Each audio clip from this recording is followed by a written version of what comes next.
আলহামদুলিল্লাহ, আলহামদুলিল্লাহ, আলহামদুলিল্লাহ। দর্শক, এর থেকে বড় খুশির কোন খবর আমি আজ পর্যন্ত দিতে পারি নাই, যদিও একটু লেট হয়ে গেছে, কিন্তু আজকে প্রত্যেকটা মুসলমান এনজয় করেন। আজকে আপনাদের জন্য ওই খবর আসছে, ইসরায়েল টের পাইছে, ইসরায়েলের প্রধানমন্ত্রী টের পাইছে। আর যেই ইসরায়েলের প্রধানমন্ত্রী এত ঘটনা ঘটাইছে, তার কাছ থেকেই, তার জায়গা থেকে এখন কোরআনের আয়াত প্রচার হচ্ছে।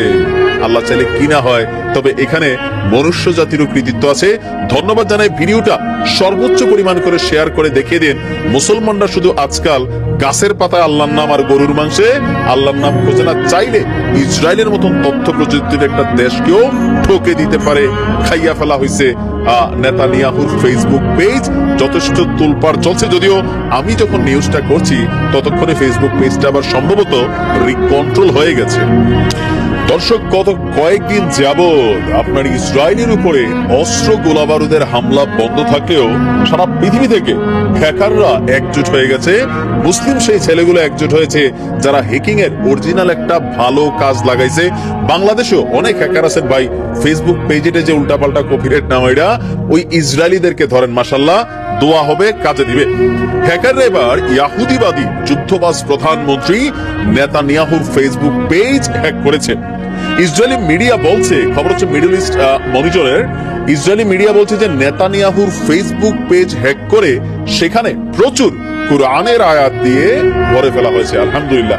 সেখানে বহু নোট ছিল ফার্সি ভাষায় এবং বাংলা ভাষারও একটা ক্লিপ ছিল। কোন সেই বাঙালি মায়ের সেই সুসন্তান যে বাবা সেখানে এই গ্রুপের মধ্যে কাজ করছে, আই ডোন্ট নো, বাট আপনাকে স্যালুট ভাইজান, আপনি যেই হন। একটি হ্যাকার গ্রুপ ইসরায়েলের একটি প্রতিষ্ঠানের বিরুদ্ধে সাইবার হামলা চালিয়ে অন্তত 5 লাখ ইউজার ডেটা চুরি করেছিল। অধিকৃত ভূখণ্ডে সম্প্রতি সিরিজ সাইবার হামলা চালানো হচ্ছে। 5 লাখ ইউজারের ডেটা চুরি ওই সিরিজ সাইবার হামলার সর্বশেষ ঘটনা। হিব্রু ভাষায় মিডিয়াগুলো জানিয়েছে, শার্প বয়েজ নামের একটি হ্যাকার গ্রুপ আপনার গত 2 দিন আগে আতিত প্রতিষ্ঠানটিকে টার্গেট করেছে। ওই প্রতিষ্ঠানের ডাটা হ্যাক করার পর তারা তার অংশ বিশেষ প্রকাশ করেছে। সেই সঙ্গে তারা চুরি করা তথ্যেও বিক্রির নোটিশ দিয়েছে। চুরি করা তথ্যের মধ্যে অন্তত 2 লাখ ইয়াহুদি ছাত্রছাত্রীর নাম, আইডি নম্বর এবং ঠিকানা ছিল। আতিত বেসিক্যালি একটি ইসরায়েলি শিক্ষা প্রতিষ্ঠান। ওই প্রতিষ্ঠানে একটি ভোকেশনাল কেন্দ্র এবং 4টি প্রকৌশল কলেজ রয়েছে।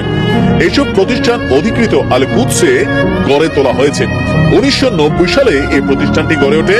প্রতিষ্ঠানের পর থেকেই আতিত কয়েক হাজার ব্যক্তিকে ইসরায়েলের কর্মকর্তা হিসাবে নির্বাচিত হওয়ার জন্য প্রশিক্ষণ দিয়েছে।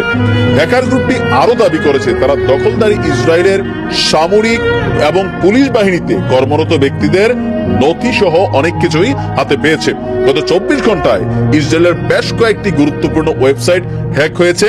আর প্রধানমন্ত্রী নেতানিয়াহুর ফেসবুক পেজও হ্যাক করা হয়েছে বলে জানিয়েছে ইয়াহুদিবাদী মিডিয়া। তবে এখন পর্যন্ত কন্ট্রোল পাইছে কিনা আমি এটা সম্পর্কে আর লেটেস্ট আপডেট পাই নাই। এখন ইসরায়েল দেখেন এত কিছু জানে, মাশাআল্লাহ, শেরের উপর সোয়াশের আছে। তবে বাংলা ভাষায় ক্লিপটা কে দিছস ভাই, তোকে স্যালুট। এখন ইসরায়েলের বিরুদ্ধে হচ্ছে কি, সারা মুসলিম বিশ্বের মধ্যে যারা এই হ্যাকিং লাইনে কাজ করেন তারা তাদের মেধা এবার পবিত্র একটা কাজে লাগাইছে। এটা আসলে হওয়া উচিত।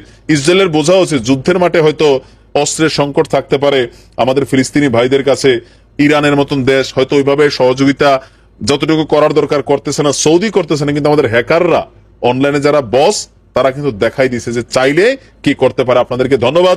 আরো অনেক ঘটনা ঘটাইতে হবে ইসরায়েলের বিরুদ্ধে। তবে আমরা বাংলাদেশের ইউটিউবার ফেসবুকের পক্ষ থেকে জানাই, অনেক পেজের উপরে নাকি অনেকে আক্রমণ চালাচ্ছে, শিকার হচ্ছে। এটা করা উচিত না, কারণ এখান থেকেও অনেক মানুষের রুটি রুজি চলে, অনেক মানুষের পুঁজি ইনভেস্ট এই জায়গাগুলোতে আছে। আপনি যে বিদ্যা শিখছেন এই বিদ্যাকে সঠিক কাজে লাগান, ইনশাআল্লাহ বরকত হবে। ভালো থাকুন।